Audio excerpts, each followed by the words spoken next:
قرآن پاک میں اپنی بڑی اچھی لائن ہے نا، جب آپ کو وہ کتاب نہ ملے جو آپ پڑھنا چاہتے ہیں تو آپ لکھ لیں. بانو قدسیہ سے آپ کیسے انسپائر ہوئی ہیں؟ عصمت آپا کی کہانیوں کی جو چاشنی ہے وہ میرے اندر شاید خود ہی خود تحلیل ہو گئی. میں قرۃ العین حیدر کو بہت زیادہ نہیں سمجھ پائی. اردو آپ کی خراب ہے اور آڈیشن آپ ضیاء محی الدین کے سامنے دے رہی ہیں. 12 جید علماء بیٹھے تھے میرے سامنے، میں وہ دن کبھی نہیں بھول سکتی. ڈرامہ تھا آرٹ. 3 دوست ہیں، ان میں سے ایک نے ایک پینٹنگ خریدی ہے، سفید پینٹنگ ہے جس پہ 3 سفید لکیریں. ضیاء صاحب کو اتنا پسند آیا تھا، انہوں نے اپنے ڈیسک سے ایک نوٹ لکھ کر بھیجا تھا کہ اب میں ناپا کے روشن مستقبل سے مایوس نہیں ہوں. کوئی اگر ایسا ڈرامہ دیکھے جس کے آخر میں ایک کیریکٹر خودکشی کر لیتا ہے تو وہ تو بجائے اس کے کہ ہمارے جو منفی جذبات ہیں ان کا کتارسس ہو تو میرا خیال ہے مزید منفی جذبات کو ڈبل ٹرپل کر دے گا. یہ آپ کی خام خیالی ہے، اس کو دور کر لیں. دل سے گئی خوشی تو نہ آئی تمام عمر، غم صبح کا گیا تھا سر شام آ گیا. اسٹریٹ تھیٹر جب ہے ہی نہیں، پروسینیم تھیٹر ہی چل رہا ہے. اسٹریٹ تھیٹر کو اسٹریٹ کرائم نے ریپلیس کر لیا ہے نا. میں نے یہ سوال آر کے سے پوچھا تھا اپنی کلاس میں، آر کے راحت کا انہوں نے تو الگ ہی جواب دیا تھا. اگر کھیل کا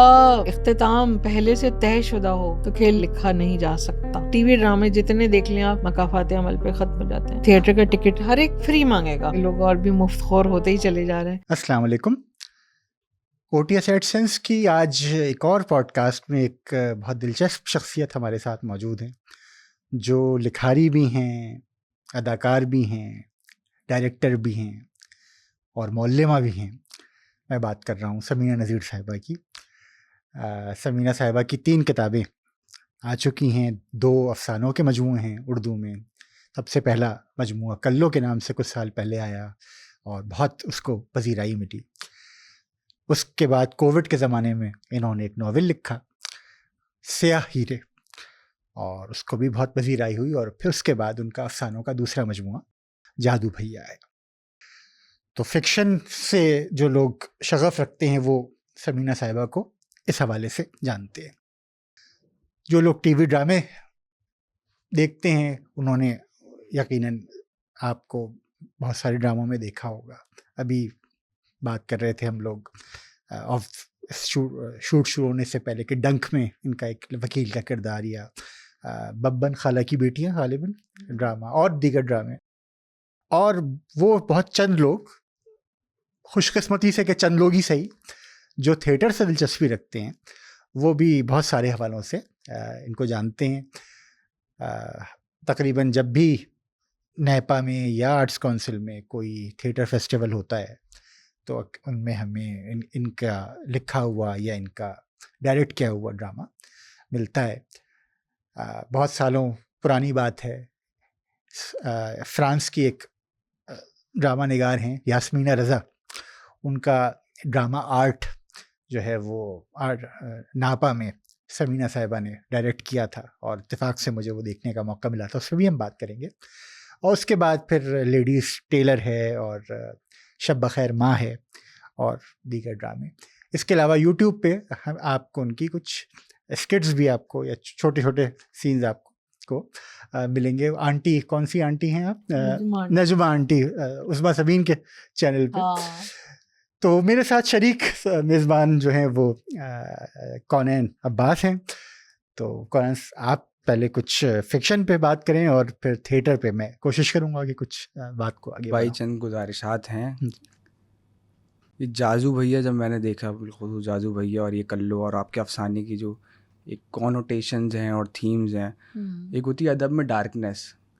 آپ کے یہاں ڈارکنیس سے زیادہ مجھے ایک بلیکنیس اور ایک جو ایک گروٹیسک ہیومر ہوتا ہے اور پن انٹینڈیڈ، وہ ٹریجک نہیں ہے، وہ ایک گروٹیسک اور ڈارک وٹ ہے، اور وہ بلکہ مطلب پنکچویٹڈ سا ہے، بہت زیادہ پوسٹ ماڈرن تھیمز ہیں بیسکلی.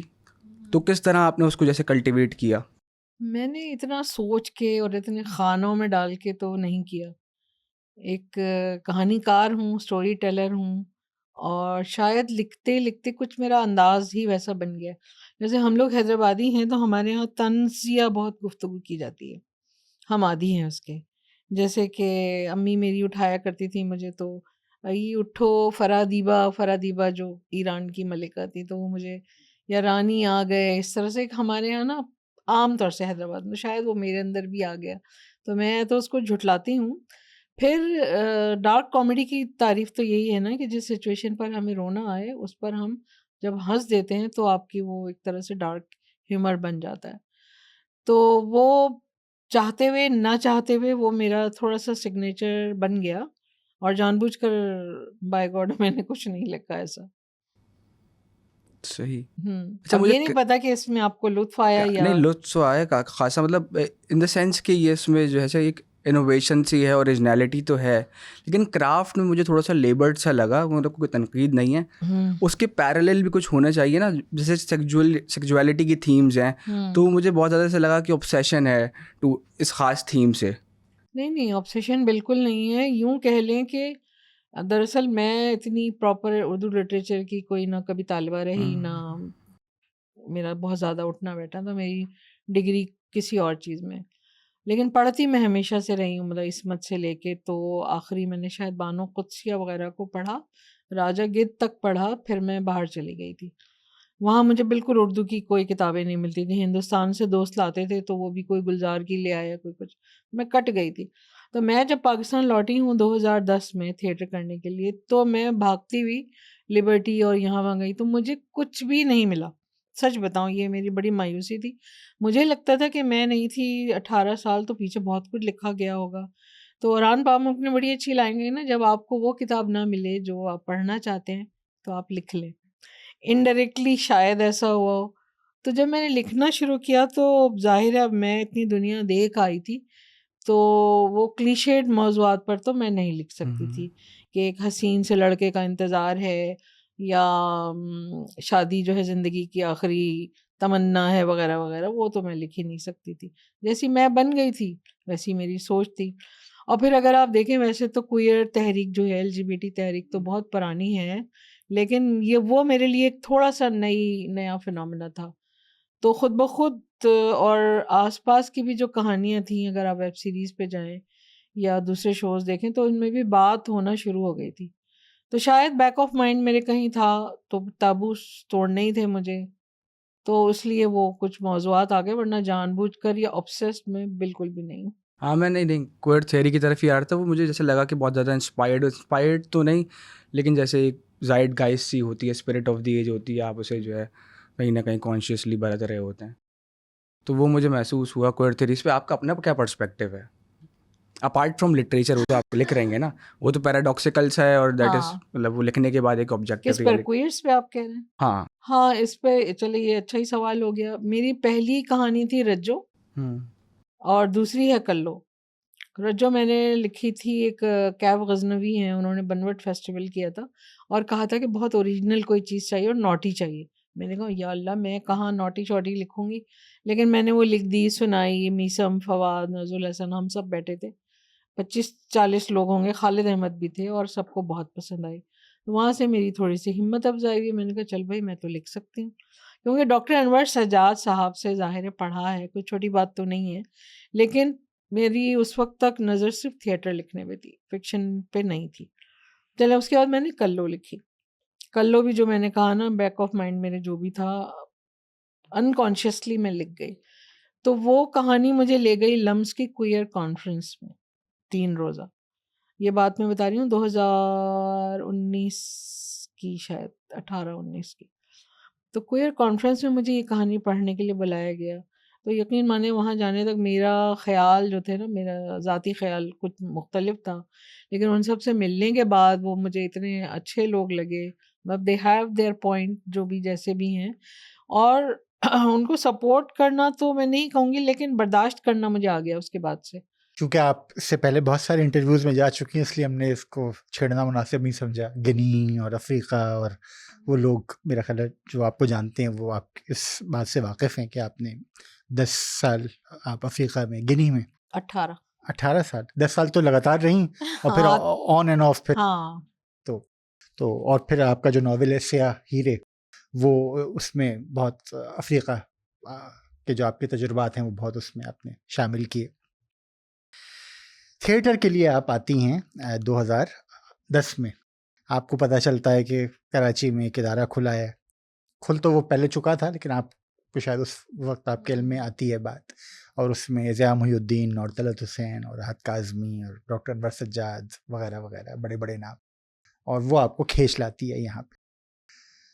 تو اور آپ نے یہ بھی بتایا کہ آپ کی اردو بہت خراب ہو چکی تھی اس وقت، تو پھر اور ایک اور انٹرویو میں آپ نے کہا ہے کہ آپ کا آڈیشن بہت اچھا ہوا، تو یہ بات کو سمجھ میں نہیں آتی کہ اردو آپ کی خراب ہے، ڈکشن آپ کا اچھا نہیں ہے، اور آڈیشن آپ ضیاء محی الدین کے سامنے دے رہی ہیں، تو وہ کیسے اچھا ہو گیا؟ وہ ایسے اچھا ہو گیا کہ آڈیشن آپ امپرووائز تو دیتے نہیں ہیں، یاد کر کے آتے ہیں.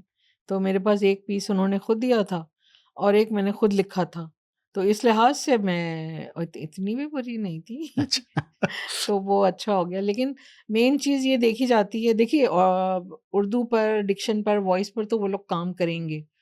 بنیادی چیز شاید وہ یہ دیکھتے ہیں کہ کتنا اسپارک ہے، کتنا ان کا شوق رہے گا، ان کی توجہ رہے گی، کتنی یہ یا کوئی اور لڑکا کتنا قابل ہے، چھوڑ کر تو نہیں بھاگ جائے گا، کیا کمٹمنٹس ہیں. اس طرح کے بہت سارے سوال کیے تھے. وہ 12 جید علماء بیٹھے تھے میرے سامنے، میں وہ دن کبھی نہیں بھول سکتی. 12 لوگوں نے 12 پوری فیکلٹی، مطلب چیئرڈ اچھا. بائی ضیاء صاحب، سب 12 کے 12 لوگ بیٹھے تھے اور 24 نظریں مجھے گھور رہی تھی، اور پھر بھی میں نے بہت مطلب اچھا. ٹھیک ہی دے دیا تھا. اچھا. اور جب نتیجہ آیا تو نتیجہ اچھا، میں ایڈمن میں کہہ کر گئی تھی کہ اگر میرا تھیٹر میں نہ ہو تو میرا میوزک میں کر دیجیے گا. لیکن نام آ گیا اور بس پھر چل پڑی گاڑی. پھر تو یہ مجھے تھا کہ ہو جائے گا، کیونکہ بہت کم، شاید ہمارے 22 لوگ ہم لوگ منتخب ہوئے تھے. تو ہاں اچھا ہوا تھا. اور 22 میں سے مطلب آخری سیمسٹر تک کتنے بچے تھے؟ یہ بھی ایک 9 بچے تھے. یہی ہوتا ہے. یہی ہوتا ہے. اب تو اتنے سال ہو گئے مجھے دیکھتے، تو فلٹر ہوتے ہوتے سب سے زیادہ فرسٹ ایئر میں جاتے ہیں، جب ان کو لگتا ہے کہ بھائی یہاں تو نہ ہم شاہ رخ بن رہے ہیں، نہ پرینکا بن رہے ہیں، اور نہ کوئی گارنٹی ہے. کیونکہ مجھے آج تک یاد ہے ڈاکٹر انور سجاد صاحب نے تو کیا کہتے ہیں، کھلا ڈسکلیمر دیا تھا کہ نہ تھیٹر پڑھنے سے نام بنے گا، نہ کوئی دام ملیں گے، اور نہ کام ملے گا. تینوں چیزیں نہیں ملیں گی. جس کو جانا ہے ابھی چلے جائیں. وہ اتنے صاف گو تھے. تو لیکن میں تو، اور ہم 9 ڈٹے رہے، اور آج تک ہم وہ 9 کام کر رہے ہیں. ان میں سے اور کون کون، کسی کا نام آپ لینا چاہیں؟ ہاں، عدنان جعفر کا جیسے ابھی ذکر ہوا، وہ تو خیر ہالی ووڈ تک گئے ہیں، تو بہت اچھی پرسنالٹی ہے ان کی. وہ ہیں منصور احمد خان، جنہوں نے ببن خالہ کی بیٹیاں لکھا، پھر بیبی باجی بھی لکھا. اچھا. ہاں، وہ میرے بیچ میٹ ہیں. اور 2-3 پروڈکشن میں چلے گئے ہیں. ہم سب ملتے ہیں کبھی کبھار، تو کام تو کر رہے ہیں ہم سب. اور یہ فواد خان میسم، یہ آپ کے سینئرس؟ یہ میرے سینئر تھے، 4 سال سینئر تھے. میں 4th بیچ ہوں ناپا کا. پھر آپ کے ایک انٹرویو میں آپ نے بتایا کہ آپ کے گھر میں کچھ کتابیں رحل پہ آپ نے رکھی ہوئی ہیں، یعنی کہ ان کی اتنی اہمیت ہے آپ کے لیے. ان میں سے ایک آپ نے بتایا کہ خدیجہ مستور کا آنگن، اور ایک بانو قدسیہ کا راجہ گت. تو بانو قدسیہ کو عموماً جو ہے وہ بولڈ رائٹرز میں شمار نہیں کیا جاتا، مطلب ان کو شاید ان کے ہسبینڈ کے حساب سے یا بالکل صحیح. تو وہ مجھے کچھ حیرت ہوئی، اور میں اس پہ پوچھا رہا ہوں بانو قدسیہ سے آپ کیسے انسپائر ہوئی ہیں، اور اچھا، بانو آپا کو جب میں نے پڑھا تو میں خود بھی میچوری تھی، وہی سائنس کی اسٹوڈنٹ تھی. تو اس کے اندر جو سیمی مرغ سے وہ کنیکشن بھی مجھے سمجھ میں نہیں آیا تھا اتنا زیادہ. وہ جو پرندوں کی وہ کانفرنس ہے، وہ تو بعد میں کچھ منطق الطیر تھوڑی بہت سمجھ میں آئی، تو سمجھ میں آیا کہ اچھا اس کے یہ لنکس تھے. گیت کی تو سمجھ میں آ گئی تھی. تو ان کی بولڈنس اگر میں نے لی ہے کسی سے تو وہ عصمت آپا ہے. میں قرۃ العین حیدر کو بھی اتنا بہت زیادہ نہیں سمجھ پائی، پڑھا ہے میں نے، لیکن ان سے میں نے کچھ بھی اثر نہیں لیا. مجھے عصمت آپا کی کہانیوں کی جو چاشنی ہے وہ میرے اندر شاید خود ہی خود تحلیل ہو گئی، انکانشیس. مجھے معلوم اگر ہے تھوڑی بہت، تو وہ جس طرح آپ کہتے ہیں نا کہ نانی دادی کی کہانی، سنائی ہوئی کہانیاں، کبھی ہم نہیں کہتے نانا دادا کی. تو شاید آئی ڈونٹ نو، میں ہو سکتا ہے آپ اگری نہ کریں، لیکن عورتوں کی جو بتائی ہوئی کہانیاں ہوتی ہیں، چھوٹی سی بات ہے، جیسے مارکیٹ سے آئی ہیں، ارے بھائی میں بازار گئی، اس نے میرا تو جوڑا ہی نہیں تیار کیا ہوا تھا، اور برسات ہو گئی، پھر ہم نے پکوڑے کھائے. مطلب they have a good story telling, کہانی اور افسانہ بننے کی ایبلٹی زیادہ ہوتی ہے. ہاں. تو راجہ گیت تو مجھے اس لحاظ سے بہت، وہ پورا لارنس گارڈن، اور یہ میں لاہور اس وقت تک بہت چھوٹی عمر میں گئی تھی، تو ان سے میں نے یہ انسپریشن لی تھی کہ نہیں، ایک ناول فی زمانہ لکھا جا سکتا ہے. اور باقی جو کتابیں تھیں، بس اس کا ہی پوچھ رہے ہیں نا آپ. آنگن کا کیا؟ کیونکہ آنگن جب میں نے پڑھی تو بہت وہ بھی ایک ڈپریسنگ ایکسپیرینس. ہاں ناول تو اچھا تھا لیکن اسی حسرت میں پورا ناول ختم کر دیا کہ اب کچھ بہتری ہو, اب کوئی امید ہو. دیکھیے اور زندگی وہ تو ہے ہی ڈپریسنگ. جی چیخوف کہتا ہے زندگی تو میں کوئی معنی نہیں ہے, معنی تو آپ نے ڈالنے ہیں اس میں. آپ کیوں گھبراتے ہیں بلکہ ڈپریسنگ وہ چیز؟ بیکٹ کا نہیں ہے نا, نہیں, مطلب وہ اس امید میں کہ اب کچھ اچھا ہو جائے گا, اب کچھ اچھا ہو نہیں وہ جائے گا. ڈارکنیس کی جو بات ہاں کر رہی ہوں جس پہ بیکٹ کے اس کا پلے کا ایک وہ ڈائلاگ یاد آ گیا, light gleams an instant then is night evermore. Exactly. بلکہ اس پہ ایک اور شعر سنا دی, خالد صاحب بہت سناتے ہیں کہ دل سے گئی خوشی تو نہ آئی تمام عمر, دل سے گئی خوشی تو نہ آئی تمام عمر, غم صبح کا گیا تھا سر شام آ گیا. واہ, تو غم آپ کے ساتھ ہی ہوتا ہے تو نہ چرائیں اس سے آنکھیں. غم صبح کا گیا ہاں تھا سر شام. تو آنگن تو میرا بہت, میں نے اپنے اسٹوڈنٹس کو پڑھوایا, انہوں نے تھیٹر کیا اس پر, اور اس کے اندر جو مجھے زیادہ پسند ہے نا بلال اور کونین, وہ ہے بٹوارا. میں جتنا بٹوارے کا آج تک بھی شکار ہوں شاید ہی کوئی ہوا ہو, اس لیے میری کہانیوں میں ان ٹابوز کے بعد بٹوارے کا بڑا تذکرہ ہے, کیونکہ امی کو دیکھا ہے میں نے, ابا کو دیکھا ہے سفر کرتے ہوئے, خالاؤں کو دیکھا ہے. اور پھر وہ بٹوارے کے بعد جو ہجرت دوسری شروع ہوئی کہ پاکستان سے لوگ امریکہ جانے لگے, میرے بڑے بھائی چلے گئے, پھر دوسرے بھائی چلے گئے, سب چلے گئے, پھر میں خود چلی گئی, میں پھر اس طرف جا کے اپنے ملک کے لیے تڑپتی رہی. تو ہجرت بھی اور بٹوارا دونوں میرے اندر بہت زیادہ میری کہانیوں میں جھلکتے ہیں. ہاں نہیں وہ کلچرل سفرنگ کا اور اس آئیڈینٹی کی سفرنگ کا اور لاسٹ آئیڈینٹی کا ایلیمنٹ بہت غالب ہے آپ کے. بہت اور بالکل. بٹوارے میں پھر خاندان کا ایک آدمی کانگریسی ہے اور ایک مسلم لیگی ہے آنگن میں, ہاں اور بالکل. اس وجہ اور سے یہ جو میں ہے نے وہ آنکھوں سے اپنے گھر میں دیکھا ہے, میرے اچھا. والد اور والدہ کے بڑے کانفلکٹ تھے اس بارے میں. تو کچھ آپ کے خاندان کے لوگ ہیں ایسے جو ابھی حیدرآباد دکن میں موجود ہیں؟ تمام تر خاندان ننیال ددیال وہیں ہے. ددیال چلیں اب امریکہ چلا گیا, ننیال جس میں میری 9 خالائیں, 3 ماموں, سب اب تو ظاہر ہے ان کے بچے ہیں, مائکروسافٹ وغیرہ کے لیے کام کر رہے ہیں, یو ایس, آسٹریلیا, دبئی اور ہندوستان. تو جڑیں تو سب کی ابھی وہیں ہیں. خاص کر جو ہماری نانا کی حویلی تھی, وہ جو کئی فلموں میں نے اس طرح کی دیکھی ہیں حویلیاں. تو اور ہم امی کے ساتھ جاتے تھے ہر گرمی کی چھٹیوں میں, اچھا اچھا. تو اس لیے بڑی یادیں ہیں میری. رجو تو پوری وہیں کی سیٹنگ ہے, رجو, کلو, اور وہ باجی. آپ نے بھی خالہ باجی جو ہے باجی ہاں, جو خالہ پہ لکھی ہے. اچھا تھیٹر پہ یہ غالباً 2013 کی بات ہوگی, 12-13 کی بات ہوگی, کہ ایک ناپا میں ایک فیسٹیول ہوا تھا, اور اتفاق سے ہم جو کچھ دوست تھے یونیورسٹی کے, ہم نے سوچا کہ کسی دن کوئی ڈرامہ دیکھنے جاتے ہیں, اور ایک دن جس دن سب فارغ تھے اس دن کے ٹکٹ لے لیے گئے, اور وہ ڈرامہ تھا آرٹ, اور وہ آپ نے ڈائریکٹ کیا تھا. اچھا کچھ ہمیں کچھ پتہ بھی نہیں تھا, نہ ہی کچھ زیادہ تھیٹر کی سمجھ تھی. تو وہ جب ڈرامہ شروع ہوا تو مجھے بہت دلچسپ معلوم ہوا, کیونکہ 3 دوست ہیں, ان میں سے ایک نے ایک پینٹنگ خریدی ہے, اور وہ سمجھ رہا ہے کہ اس نے بہت زبردست اس نے آرٹ خرید لیا ہے. اور وہ پینٹنگ کیا ہے, وہ سفید پینٹنگ ہے جس پہ 3 سفید لکیریں, اگر میں غلط نہیں ہوں. ایسا ہی ہے. تو سفید پینٹنگ, خالی پینٹنگ پہ آرٹسٹ نے 3 سفید لکیریں اس پہ پینٹ کی, اور باقی جو اس کے 2 دوست ہیں, جو وہ تو بہت خوشی سے اور بڑے فخر سے دکھا رہا, دیکھو کیا زبردست چیز خرید کے میں لایا ہوں, اور باقی جو 2 دوست ہیں اس کا مذاق اڑاتے ہیں. تو میں نے کہا اچھا یہ تو جی طنز ہے, ایبسٹریکٹ آرٹ پہ طنز ہے جب پلے شروع ہوتا ہے. اچھا چونکہ میں خود ایبسٹریکٹ چیزوں کا زیادہ دلدادہ نہیں ہوں, تو میں نے کہا یہ تو بڑا مزے کا ہونے والا ہے. لیکن جب وہ پلے آگے بڑھتا ہے تو وہ خود ایبسٹریکٹ ہو جاتا ہے. تو میں جب باہر نکلا تو میں کنفیوز تھا, میں نے کہا یہ مطلب کیا پوائنٹ تھا. تو اب آپ اس پہ کوئی تبصرہ آپ کریں گے؟ نہیں, آگے وہ ایبسٹریکٹ نہیں ہوا اتنا, وہ بڑا ریئلزم میں لکھا ہوا کھیل ہے. بڑی کلیئر باتیں ہیں کہ جیسے 3 طبقے ہیں ہمارے ہاں بھی, دیکھیں تو اپر کلاس ہے, لوور کلاس ہے, مڈل کلاس ہے. مڈل کلاس کا جو طبقہ ہے وہ ہر وقت جی حضوری میں ہی لگا رہتا ہے اپنے مورلس کو لے کے, اور دوسری چیزوں کو کہ ہم جو ہیں ٹھیک ٹھاک نظر آئیں, ہمارے گھر میں یہ نہ ہو وہ نہ ہو. اور نچلے طبقے کو جو ہے کوئی پرواہی نہیں ہوتی, وہ اپنی چیزوں میں ہوتا ہے. تو اس طرح سے اس کے اندر 3 دوست 3 مختلف طبقات سے ہیں, ٹھیک ہے. تو جو آج تک بھی ہمارے یہاں ہو رہا ہے, خاص کر اس میں جو سمیر ہیں, ساحر ہیں اور سلمان ہیں. سلمان کا اگر آپ کو یاد ہے ایک مونولوگ ہے 2.5 یا 3 پیج کا, ایک ہی سانس میں وہ سارا بولتا ہے کہ میں نکلا اور میری سوتیلی اماں نے کہا تمہارے ولیمے کے کارڈ میں میرا نام آئے گا، اس طرح سے کرتے ہوئے.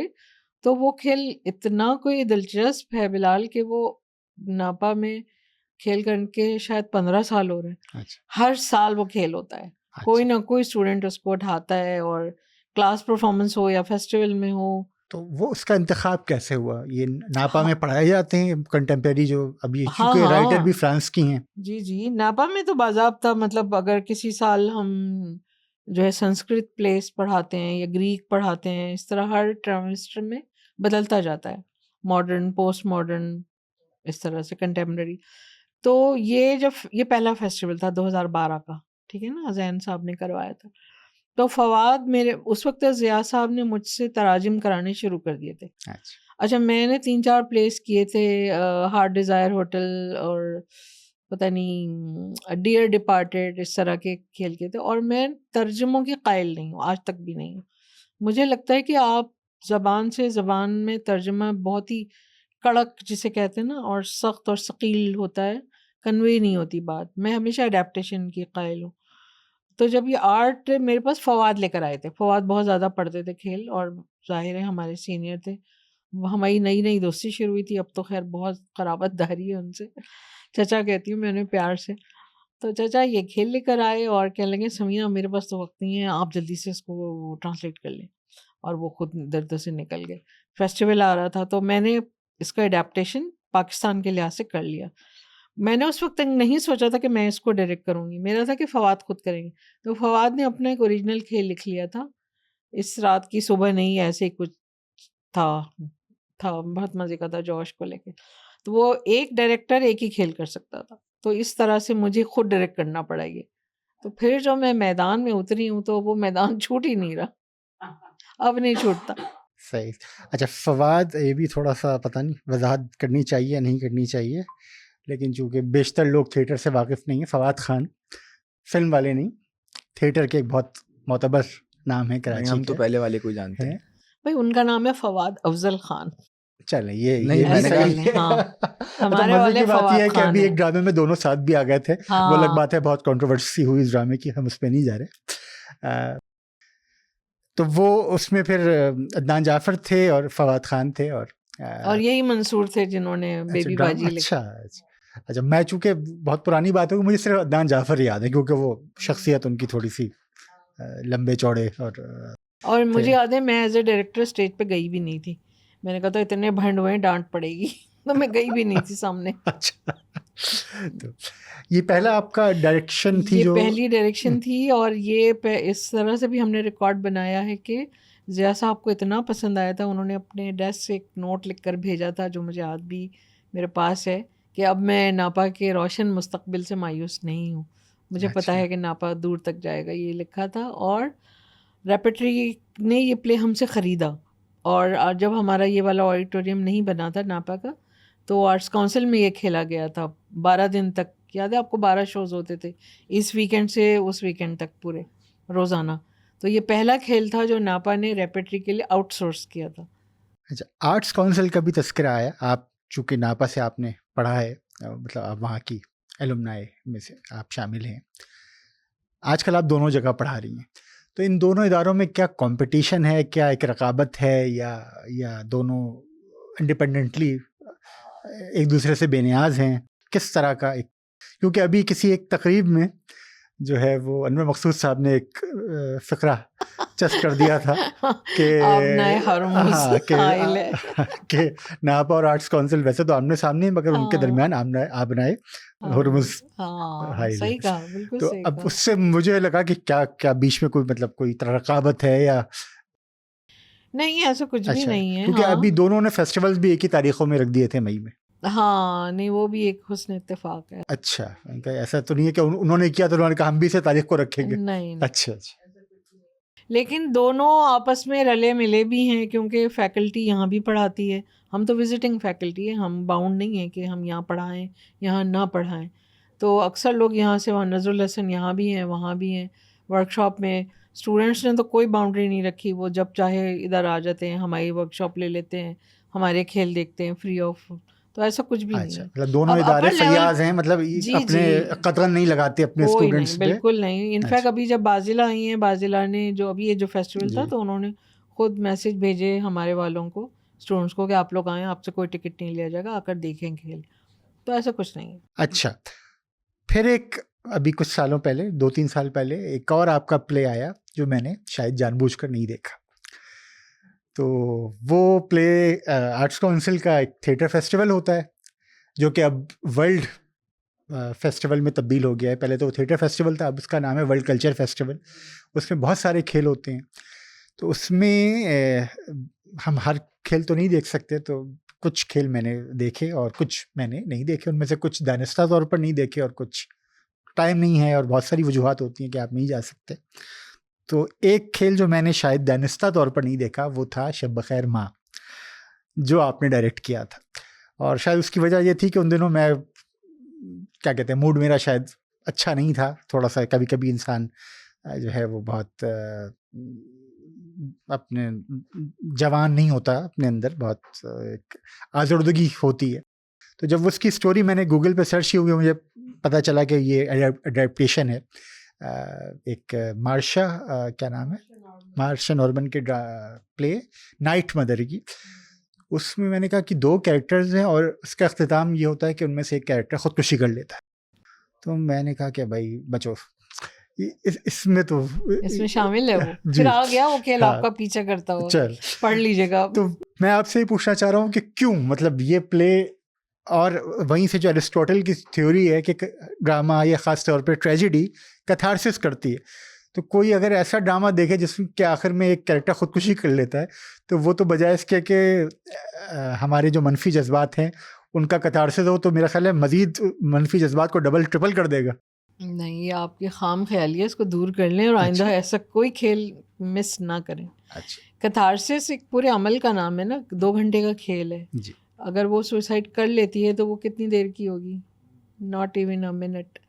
تو آپ نے وہ 1 منٹ کی خاطر آپ نے مطلب 1.25 گھنٹے مس کر دیے. سچ بتاؤں, کیتھارسس آپ کو تھرو آؤٹ ہوتا ہے, آپ اس سفر پہ ساتھ ساتھ چلتے ہیں نا, اپنا کسی ایک پروٹیگنسٹ کو یا انٹیگنسٹ کے ساتھ آپ ہو جاتے ہیں. ٹھیک, کبھی کبھار دونوں کی بھی چیزیں لے لیتے ہیں.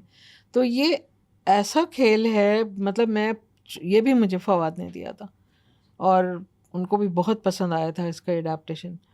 یہ زندگی اور موت کی بات کرتا ہے, جو ابھی میں نے کہا تھا زندگی ایک بے معنی چیز ہے, معنی ہم خود ڈالتے ہیں, اور یہ بات سچ ہے. ہر صبح آپ جاگتے ہیں تو یہی کہتے ہیں کہ یار کیوں جاگوں, کیا کرنا ہے مجھے, کون میرے جاگنے کا انتظار کر رہا ہے, وغیرہ وغیرہ. اور عمر کے ساتھ ساتھ جیسے جیسے عمر بڑھتی ہے تو آپ میں یہ خیال اور قوی ہوتا چلا جاتا ہے. تو یہ کھیل پوری طرح سے جئیں یا نہ جئیں پر بات کرتا ہے. ماں, جیسے کھیل کا بنیادی خیال یہ ہے کہ جب پردہ اٹھتا ہے تو ہم دیکھتے ہیں کہ ماں بیٹھی کوئی پاپ کارن کھا رہی ہے, کپ کیکس کھا رہی ہے, ایک زندہ عورت نظر آتی ہے کہ میوزک بھی سن رہی ہے, ٹی وی پہ دھوپ کنارے کی آخری قسط آنے والی ہے. میں نے اس کا سوشیو پولیٹیکل بیک گراؤنڈ بھی رکھا ہے, انتظار کریے ڈرامے کی قسط کا. اور ایسے میں بیٹی آتی ہے جو بڑی متقوق سی ہے, ہاؤس کوٹ پہنا ہوا ہے اور بیمار لگتی ہے, بڑے یہ ڈارک سرکل ہیں. اس کے ہاتھ میں ایک نوٹ بک ہے کہ مما یہ پلمبر کا یہ نمبر ہے اور گروسری آپ یہاں سے منگا لیجیے گا. تو وہ پوچھتی ہے کہ کھاتے کھاتے کیا ہوا, تم کہیں جا رہی ہو؟ تو وہ کہتی ہے کہ ہاں, آپ سے گھڑی دیکھ کر میں 1 گھنٹے بعد خودکشی کر لوں گی. کھیل یہاں سے شروع ہوتا ہے. اب جتنے پوائنٹس ماں نے دیے ہیں وہ اپنی جگہ ہیں, آپ اس کے ساتھ ہو جاتے ہیں, اور جتنے پوائنٹس پھر لڑکی دیتی ہے سارا وہ آپ اس کی بھی طرف ہو جاتے ہیں. تو آخر تک مطلب تمام آڈینس اس شدت سے چاہتی ہے کہ یہ رک جائے, یہ نہ مرے, یہ رک جائے. تو وہ جو سفر ہے, دیکھیں منزل کچھ بھی نہیں ہوتی, سارے مزے سفر کے ہیں. تو وہ پورا سفر اتنا خوبصورت ہے کہ آپ روتے ہیں, آپ ہنستے ہیں, اور پورا ہال رو رہا تھا. لیکن دیکھیں رونے کے بعد تو کیسی ایک سیرابی ہو جاتی ہے. تو چلیں, اگر اگلی دفعہ کہیں پہ یہ کھیلا گیا تو پوری کوشش ہوگی. جس طرح بیان کیا نا ابھی اس پلے کو, میں نے تو نہیں دیکھا, آپ نے بتایا نہیں, ورنہ میں تو ڈارک تھیمز میں بہت زیادہ میری انفیچویشن ہے. تو وہ ٹو بی اور ناٹ ٹو بی کی کشاکش سی لگ رہی ہے. ہاں ایسے ہی ہے. اچھا, اب تھوڑا سا ہم کراچی میں تھیٹر کی صورتحال پر آتے ہیں. جیسے میں نے کہا کہ اگر یہ دوبارہ کھیلا گیا تو پھر آرٹس کونسل ہی بچتی ہے یا ناپائی بچتا ہے. اس کے ان دو جگہوں کے علاوہ کوئی اور کراچی میں مقام ہے جہاں پہ سنجیدہ تھیٹر ہوتا ہے؟ اور پھر جب یہ دونوں بھی کرتے ہیں تو ان کی بھی مجبوریاں ہوتی ہیں کہ کتنے لوگ آئیں گے, کیا ٹکٹ ہے, اور پھر آپ لوگ جو کام کرتے ہیں. اب فلم کا اداکار تو ایک دفعہ سین پہ گیا اور اس نے فلم شوٹ کروا لیا اور وہ ایک ہفتے تک وہ ریکارڈنگ چلے گی, ایک ہفتے تک نہیں, ایک مہینے تک, جب بھی وہ فلم سنیما میں. تھیٹر کا اداکار اگر ہفتہ یا 2 ہفتے تک وہ تھیٹر کھیلا جائے گا تو وہ روزانہ خود آئے گا, اور پیسے اس کو فلم کے اداکار کے مقابلے میں شاید آدھے کیا چوتھائی یا شاید پتہ نہیں کتنے کم ملے. تو یہ سسٹینیبل ہے یہ فن؟ اس کا کوئی مستقبل ہے, یا یہ کہ آپ جیسے جو چند دیوانے لوگ ہیں جو پیشن کے لیے کرتے ہیں, یہ جب تک یہ پیشن کی آگ آپ لوگوں میں ہے اس وقت تک یہ ہے, اور جب یہ آگ بجھ گئی تو؟ دیکھیں, اس کی میں اب 2 باتیں بولوں گی. پہلی یہ کہ جیسے آرمی میں یا فوج میں کیڈٹ کو لیتے ہیں تو اس کی ٹریننگ کیسی ہو جاتی ہے کہ وہ ایک پوائنٹ پہ اپنی جان دینے کو تیار ہو جاتا ہے, اس کے لیے جو اس کا ذاتی دشمن ہے بھی نہیں, کچھ اس کا نام بھی نہیں آئے گا. ٹھیک ہے. اسی طرح ابھی تو میں نے کہا ہمارے استاد نے اورینٹیشن میں کہا کہ نہ نام ہے, نہ دام ہے, نہ کام ہے, کرنا ہے تو کرو. تو ہم ذہنی طور سے ڈے 1 سے تیار ہو جاتے ہیں. کم از کم میں اور جتنے ابھی آپ کو نام نظر آ رہے ہیں, میسم سے لے کے سنیل شنکر یا محسن علی, ثاقب خان, ثنا عسکری, اور بے تحاشا لوگ ابھی کام کر رہے ہیں. ثاقب سمیر جو ایک اور بڑے ایکٹر ہیں, کاشف نثار کے. بہت سارے لوگوں کو تو ٹی وی میں بڑی مقبولیت مل گئی نا. تو یہ جب آئے تھے تو یقین مانے دھان پان مطلب فاقہ زدہ لگتے تھے, اور کسی نے نہیں سوچا تھا کہ ایک وقت یہ اسکرین پہ راج کریں گے. تو یہ بھی تو بھروسہ چاہیے ہوتا ہے. تو اور آئی ڈونٹ نو غالب نے یا کس نے کہا ہے کہ اگر آپ اپنے روزگار سے مطلب اپنے شوق سے روزگار کما رہے ہیں تو آپ سے بڑا خوش نصیب تو کوئی نہیں ہے. تو یہ سب لوگ اتنا کما رہے ہیں کہ اپنے کرائے نکال لیتے ہیں, اپنی اچھی لیونگ کر لیتے ہیں. یقیناً ٹی وی جتنا پیسہ نہیں ہے, یقیناً فلموں جتنا پیسہ نہیں ہے, لیکن پیسہ ہی پھر میں کہوں گی سب کچھ نہیں ہے. اگر آپ کو وہ اس کے عوض جو ہے وہ خوشی مل رہی ہے جو آپ کو ٹی وی کے بے معنی کام کر کے بھی نہیں ملتی, تو پھر تھیٹر آپ کو پھر خوش رکھتا ہے. اس کو مطلب کوئی اسٹریٹجی آپ لوگوں نے سوچی ہے کہ معاشرے میں اس کو مزید کیسے پھیلایا جائے؟ کہ لوگوں, اچھا پھر ٹکٹس کا ایک مسئلہ ہے جو آپ کہہ لیں کہ اس مہنگائی کے دور میں جب لوگوں کے لیے کھانے پینے کے لیے یا پیٹرول کے لیے پیسے جمع کرنا مشکل ہو گیا ہے, تو پھر یہ تھیٹر یہ صرف اشرافیہ کا فن بن چکا ہے یا بن جائے گا؟ یا تھیٹر ہمیشہ سے اشرافیہ کے لیے ہی تھا, کلاسکس کے لیے ہی تھا. جیسے کلاسیکل میوزک ہے وہ آپ عام لوگوں کو نہیں سمجھ آتی, وہ جو پیرامڈ کے سب سے اوپر ہیں انہی کو سمجھ میں آتی ہے. ہائی آرٹ کا جو ہاں, تو یہ بالکل ایسا ہی ہے.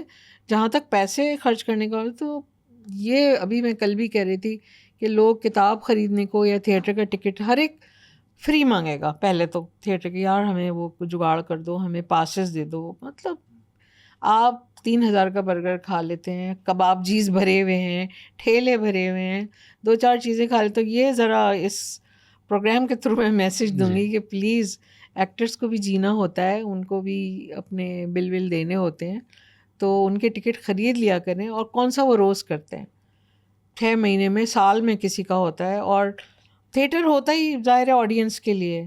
اگر آڈینس کہے گی ہم آ تو رہے ہیں, تم پر احسان کر رہے ہیں, تو یہ نا کیا کہتے ہیں من حیث القوم ہمارا ایک وتیرہ بن گیا ہے کہ مفت حاصل کر ہمارے یہاں آرٹ اور سوسائٹی کی انٹیگریشن نہیں ہے, تو یہ ہماری بہت ایبسرڈ سچویشن ہے یہ. اور پھر باقی جو ہمارے فٹ پاتھوں پہ کھانے کھا کے لوگ اور بھی مفت خور ہوتے ہی چلے جا رہے ہیں. تو تھیٹر مفت نہیں ہے. لیکن ابھی آپ نے اپنے کسی انٹرویو میں اپنے کچھ پسندیدہ رائٹرس کے نام لیے, اس میں آپ نے بادل سرکار کا بھی نام لیا تھا. تو وہ تو ان کی تو شہرت ہی اسٹریٹ تھیٹر کی ہے کہ اس کو اشرافیہ سے نکال کے گلی محلوں تک پہنچا دیا جائے. تو یہ جو آپ نے پھر وجے ٹنڈولکر کا کچھ اس پہ ان 2 لوگوں کے فن پہ آپ کچھ بتائیں گی؟ اچھا, بادل سرکار کے 2 کھیل, ایک کھیل مجھے بہت زیادہ پسند ہے, امام اندرجیت. وہ پڑھا ہے آپ نے؟ نہیں, میں نے پڑھ لیجیے گا. سمبولک سا کھیل ہے. مطلب مجھے ویسے عام طور سے جو ایبسرڈ کا جانر ہے مجھے اتنا زیادہ نہیں پسند، ریئلزم پسند ہے. لیکن یہ واحد کھیل ہے جو مجھے ان کا بہت زیادہ پسند ہے. اس کے اندر ہے یہ کہ جو آج کل لوپ کہتے ہیں، لوپ پہ بڑی میں چونکہ اسکرین پہ پڑھاتی ہوں تو لوپ پہ بڑی فلمیں بناتے ہیں بچے کہ جس پوائنٹ سے انسان شروع کیا پھر وہی کر رہا ہے، پھر وہی کر رہا ہے، پھر وہی کر رہا ہے. تو امام اندرجیت جو ہے وہ لوپ ہی ہے. اس زمانے میں ایسی بات سوچنا کہ امام ایک لڑکا ہوتا ہے اور وہ بار بار وہی کام کر رہا ہوتا ہے جو جس سے وہ چڑھ رہا ہے، یا اس کی جو گرل فرینڈ ہے وہ بھی وہی سوال کر رہی ہوتی ہے ہر دوسرے سین میں، اس کی ماں وہی سوال کر رہی ہوتی ہے بیٹا کھانا کھا لیا ہر تھوڑی دیر میں. تو وہ سمبولیکلی وہ پلے چلتا ہے مجھے اس لحاظ سے وہ. اور دیکھیے وہ ان کا جو اسٹریٹ تھیٹر کا جانر پاکستان میں تو ہے ہی نہیں. ہم نے شروع میں بڑا سوچا تھا، ہم جیل بھی گئے تھے ایک کھیل لے کر، ہم نے امپریس مارکیٹ پہ پڑھن کا سلسلہ شروع کیا تھا، بہت کچھ ہم بھی اپنے جنون میں آئے تھے. لیکن جو ہمارا ماحول ماشاء اللہ سے بن چکا ہے، کبھی لگتا ہے کہ کہاں داستان گو نہ غائب ہو جائے، کبھی ڈر لگتا ہے کسی کا کیمرہ ہی نہ چلا جائے وغیرہ وغیرہ. تو اسٹریٹ تھیٹر جب ہے ہی نہیں، پروسینیم تھیٹر ہی چل رہا ہے، تو پروسینیم کے تو خرچے لوازمات ہیں. اسٹریٹ تھیٹر کو اسٹریٹ کرائم نے ریپلیس کر لیا ہے نا. کیا بات کہی ہے، بالکل صحیح ہے. مثلاً میرے ذہن میں ہے، شاید کوئی اس کو پروگرام کو سن کے مجھے اپروچ کہ میں ابھی نگر پارکر گئی تھی اور مٹھی وغیرہ کوئی شوٹ کے لیے بھی گئی تھی، گھومنے بھی گئی تھی. تو ان بچوں کے لیے تو انٹرٹینمنٹ کے نام پہ کچھ بھی نہیں ہے، ای بھی نہیں ہے. تو میرا بہت دل ہے کہ میں یہاں سے کوئی موبائل تھیٹر لے جاؤں. میرے سارے اسٹوڈنٹس فری کام کرنے تیار ہیں باقی، لیکن وہاں کی کوآرڈینیشن کون کرے گا؟ ہم چاہتے ہیں کہ دن میں یا رات میں گاؤں گاؤں جائیں اور چھوٹے چھوٹے کھیل جو ہیں بچوں کے لیے اسٹریٹ تھیٹر کی طرح پیش کریں. لیکن بس یہ میرا خواب ہی ہے فی الحال تو. اچھا، وجے ٹنڈولکر کا بھی آپ نے نام لیا تھا، اور ان کا ایک پلے میں نے دیکھا تھا آرٹس کونسل میں. اس کا جو اڈیپٹیشن کا نام میں بھول گیا ہوں، پلے کا نام ایسے بملا ہے شاید، اس پہ فلم بھی بنی ہے کہ ایک جرنلسٹ ہوتا ہے. خاموشی عدالت ہے. نہیں، ایک جرنلسٹ ہوتا ہے جو اس کو پتہ چلتا ہے کہ ایک عورت جو ہے وہ بیچی جا رہی ہے، کیا ہو رہا ہے، تو وہ اس کو پکڑ کے لے آتا ہے اور پریس کانفرنس کر لیتا ہے. سکھارام بائنڈر. نہیں، بملا ہی نام ہے اردو میں تو یہ نام ہے. اچھا آگے بتائیں. تو جب ہم انڈیا کے پلیئر کا جو سین دیکھتے ہیں تو ہمیں بعض ایسے نام ملتے ہیں جن کو شاید عالمی سطح پہ شہرت ملی ہے، گریش کارناڈ. اور پاکستان میں کیوں نہیں یہ فن، کھیل ڈرامہ نگاری کا فن نہیں پنپ سکا؟ یہ آپ کے خیال میں بعض اچھے رائٹر تھے لیکن ہم نے ان کو نہیں ہائی لائٹ کیا جس کے حقدار تھے؟ یہ سوال آج آپ مجھ سے پوچھ رہے ہیں. میں نے یہ سوال آر کے سے پوچھا تھا اپنی کلاس میں 2011 میں شاید. آر کے راحت کاظمی. ہاں راحت. اچھا، راحت کاظمی کو آپ آر کے کہتے ہیں؟ ہاں، راحت صاحب سے پوچھا تھا کہ راحت صاحب کیوں نہیں ہے، تو انہوں نے تو ایک الگ ہی جواب دیا تھا کہ اگر کھیل کا اختتام پہلے سے طے شدہ ہو تو کھیل لکھنا نہیں چاہیے یا لکھا نہیں جا سکتا. تو ان کا مجھے ایگزیکٹلی جواب یاد ہے جو مجھے تھوڑی دیر میں ہی سمجھ میں آیا. تو انہوں نے کہا کہ ہمارے ملک میں جو لکھنے والے ہیں جتنے، تو انہوں نے ان کے پاس جیسے گریک میں تھا کہ بھئی جو ہوتا ہے خدا کی طرف سے ہوتا ہے، خدا کا ہر چیز طے ہے، کچھ اس طرح سے. تو ان کا کہنا یہ تھا کہ جب ہم ایک آسمانی طاقت کے اوپر، جیسے مکافات عمل ہے، ہم ہر ٹی وی ڈرامے جتنے دیکھ لیں آپ مکافات عمل پہ ختم ہو جاتے ہیں. حالانکہ اس سے نکل کے بھی کچھ سوچنا چاہیے. اس سے نکل، ویسے تو ہوتا ہے جس کو آپ کارما کہہ لیں یا جو بھی کہہ لیں. ایک وجہ انہوں نے یہ دی تھی. پھر میں نے بھی تھوڑی ریسرچ کی تو میرے پاس جتنے اردو کے آئے تو تراجم آئے، یہاں تک کہ سلطان کا فیصلہ عربی کھیل ہے وہ آ رہا ہے، مراٹھی آ رہے ہیں، سب کچھ آ رہے ہیں. لیکن اردو میں جینوئنلی جو لکھے گئے نا کھیل، تو وہ بالکل ٹی وی ڈرامے جیسے ہی کھیل رہے ہیں اب تک. تو یہاں تک کہ اس پہ ڈاکٹر صاحب نے خود کئی مقالے لکھے ہیں، میرے پاس اب تک بھی ہیں، کہ بانو قدسیہ نے بھی بڑی کوشش کی، اشفاق صاحب نے بھی، مرزا ادیب ہوتے تھے. ایک اپنے امتیاز علی تاج صاحب کا ایک کھیل ہے جو کہ اس میں بھی آدھا آپ دیکھیں تو افسانہ ہے، وہ تقریباً جو اسکرین پلے چل رہا ہے نا، کہ محل کی جو تفاصیل ہیں لیکن کانفلکٹ موجود ہیں اس میں. تو آر کے کا کہنا یہ کہ ہمارے پاس کانفلکٹ کی طاقت نہیں ہے لوگوں میں. سوچئے گا کہ میں کیا کہہ رہی نہیں ہوں. بالکل ایسے ہی ہمارے یہاں رائٹنگ کا جو کانسیپٹ رہا ہے نا ڈرامہ رائٹنگ اور پلے رائٹنگ, ہاں وہ بہت مورلسٹک اینڈز ہوتے ہیں, اس میں مورلسٹک اپروچ کے تحت لکھی گئی چیز ہوتی ہے کہ اس کا مینز جو ہے وہ ایک گڈ پہ ختم ہو. ہاں. اب مینز آف جیسے رائٹنگ گڈ نہیں ہے ایڈیپس نا. کتنا بڑا کھیل ہے, اب جس میں جو بات ہے یا ہیملٹ میں جو بات ہے وہ پھر کہاں سے ہم چیلنج کریں گے یہ ساری باتیں. تو ہم نے شاید دماغوں میں ہی سینسر کر لیا ہے. I don't know. ایون میں نے 2-3 کھیل لکھے ہیں, لیکن میں بھی ابھی اس پائے کا کھیل نہیں لکھ پائی. میں اپنا لکھا ہوا خود رد کر دیتی ہوں کھیل میں. تو 3-4 میرے کھیل ادھورے ہیں جو میں ایک مرسی کلنگ پہ لکھ رہی ہوں, شاید وہ لکھ پاؤں اس فیسٹیول تک, سوچا ہے اس پر. ورنہ لیڈیز ٹیلر ہے, بس ایک مزیدار رومانٹک کھیل ہے. چچی پاشا ہے, وہ حیدرآبادی کلچر پہ, وہ بھی ایک ہلکا سا کھیل ہے. لیکن جو بھاری کھیل جسے آپ کہہ رہے ہیں وہ ہمارے یہاں نہیں, میں نے واقعی ہمارے یہاں ایسی کوئی رائٹنگ نہیں دیکھی جو بیونڈ گڈ اینڈ ایول کو ایووک کرتی ہو. ہم آسانی سے بس یہ ہے کیونکہ ہماری آڈینس ایول کی فتح کو برداشت ہی نہیں کرے گی. بڑی وہ سافٹ کیٹیگرائزیشن سی ہے. ہاں اسٹمپ تھوڑا سا ہے. اسٹمپ دیکھا آپ نے, کرکٹ کے اس پر ہے, میچ فکسنگ پر.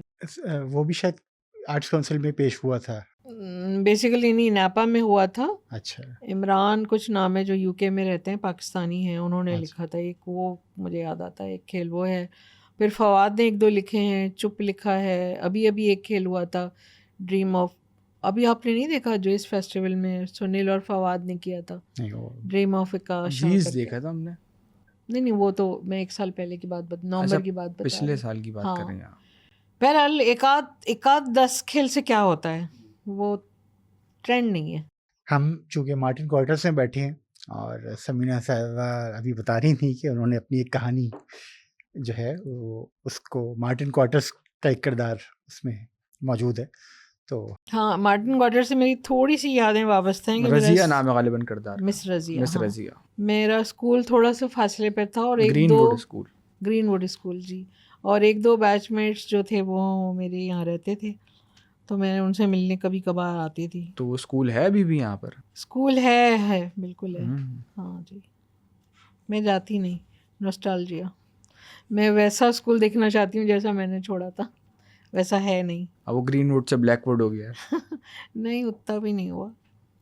تو چلیں بھائی, یہ کلو میں میری کہانی ہے مس رضیہ, جو کہ ایک پرنسپل ہیں اور Jacob lines school girls school کی ہیں اور سیکنڈری اسکول کی پرنسپل, لیکن بہت زیادہ سخت, جو ہٹلر ٹائپ کی, سب لڑکیوں نے ہٹلر نام رکھا ہوا ہے ان کا.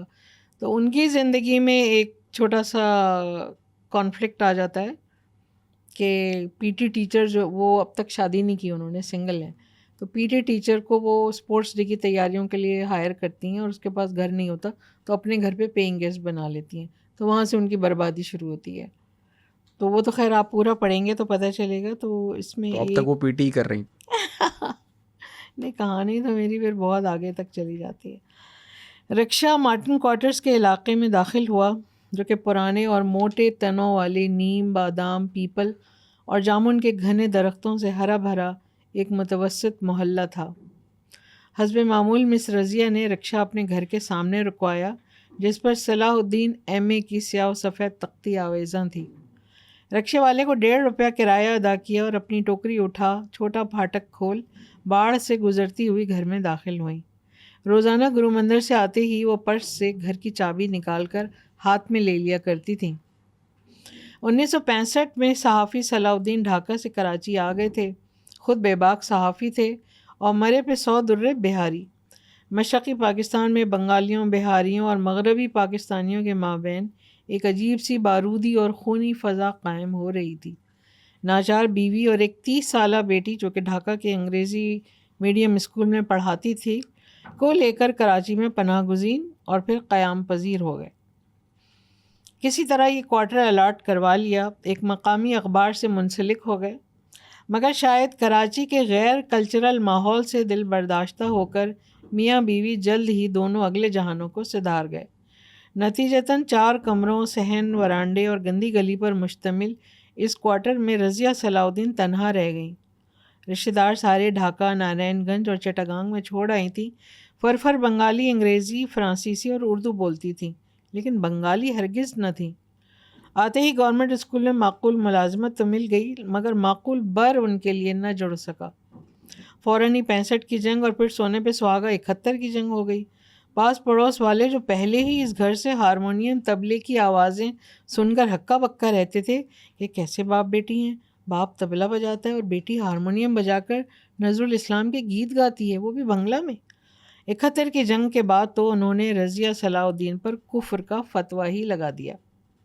کراچی جو کہ ثقافتی طور پر بیابان تھا، جہاں طبلہ اور ہارمونیم کی آوازیں صرف نیپیر روڈ پر سنی جا سکتی تھیں، وہاں بھلا مارٹن کوارٹر جیسے سفید پوش محلے میں موسیقی کا کیا کام؟ اب برسوں سے محلے والوں نے رضیہ کا حقہ پانی بند کر رکھا تھا، مگر رضیہ صلاح الدین کان لپیٹے گھر سے اسکول اور اسکول سے گھر آتی جاتی رہتی۔ رات کو گانا اب بھی گاتی، مگر دھیمی آواز میں۔ تنہا عورت کی زندگی کیا، کھانے پکانے کے جھمیلے سے آزاد۔ باہر بیٹھک میں ابا جان کے زمانے میں بڑی رونق ہوا کرتی تھی، کبھی شاعر جمع ہیں تو کبھی دانشور، کوئی گلوکار اداکار یا شاعر ہندوستان سے بھولے بھٹکے آ گیا تو صلاح الدین اور رضیہ کی تو بن آتی۔ شمع بیگم چائے کی درجنوں پیالیاں بھجوا کر تھک جاتی، رات سے صبح ہو جاتی، مگر محفل برخاست نہ ہوتی۔ شمع کے جانے کے بعد چائے کی پیالیوں کی جگہ مے کی پیالیوں نے لے لی تھی، پھر وہ سلسلہ بھی منقطع ہوا۔ اب بیٹھک کے نام پر ایک پرانا غالیچہ، بانس کی رنگین چلمنیں، بیت کی کرسیاں ہی رہ اور کچھ کتابیں رہ گئی تھیں۔ ہفتے میں ایک بار رضیہ اس کی خود صفائی کرتی، پرانے البم دیکھتی، کوئی کتاب کھول لیتی جن سے ابا جان کی مہک اب بھی آتی تھی، چٹاگانگ اور سیلٹ سے خریدے ہوئے دستکاری کے نمونے جھاڑتی اور پھر ایک ہفتے کے لیے اپنے چھوٹے سے ڈھاکہ کا دروازہ بند کر دیتی۔ اس بیٹھک کا ایک دروازہ باہر کھلتا تھا، جس پر اس وقت وحید امتیاز دستک دے رہا تھا، ایک ہاتھ میں اپنے سامان کا بیگ اور دوسرے ہاتھ میں گھر کے پتے کی وہ پرچی دبی تھی جو مس رضیہ نے آج اسکول کے دفتر میں اسے تھمائی تھی۔ وحید امتیاز اب مس رضیہ کا نان پیئنگ گیسٹ تھا۔ چلیں سمینہ نذیر صاحبہ، بہت شکریہ، آپ یہاں آئیں اور بہت ساری باتیں رہ گئیں۔ ٹیلی ویژن کے حوالے سے جو آپ کا کام ہے اس پہ بات نہیں ہو پائی، وہ پھر اگر کبھی موقع ملا تو کسی اور نشست میں آپ سے بات کریں گے۔ بہت شکریہ۔ چلے آپ لوگوں کا بھی شکریہ، مجھے دل سے بتا رہی ہوں کہ خوشی ہوئی، کہ ورنہ لوگ صرف سوال لکھ کر، انہوں نے ایک سوال بھی نہیں لکھا، سارے امپرووائز تھے۔ بہت اچھا ہوم ورک کیا، یہ تو خود دیکھ رہے ہیں آرٹ ہمارا شروع دن سے، تو بہت خوشی ہوئی۔ اس سلسلے کو ضرور جاری رکھیے گا۔ شکریہ۔